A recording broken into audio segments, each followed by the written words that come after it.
بسم الله الرحمن الرحيم أفحسب الذين كفروا أن يتخذوا عبادي من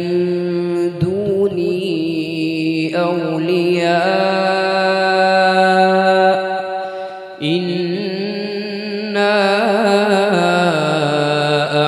أعتدنا جهنم للكافرين نزلا قل هل ننبئكم بالأخسرين أعمالا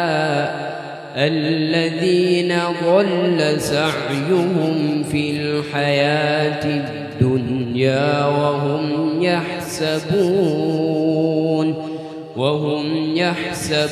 أنهم يحسنون صنعا أولئك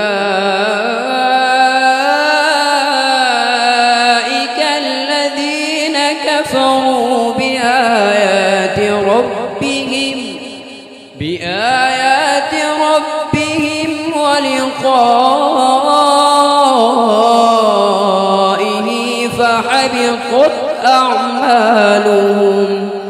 فحبطت أعمالهم فلا نقيم لهم يوم القيامة وزنا ذلك جزاؤهم جهنم بما كفروا واتخذوا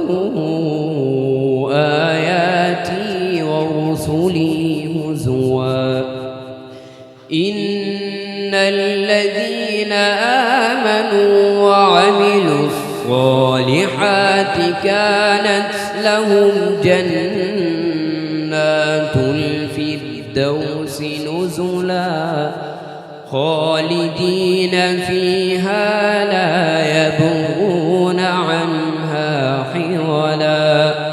قل لو كان البحر مدادا لكلمات ربي لنفد البحر قبل أن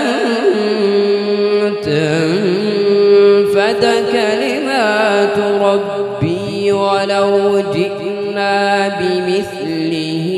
مددا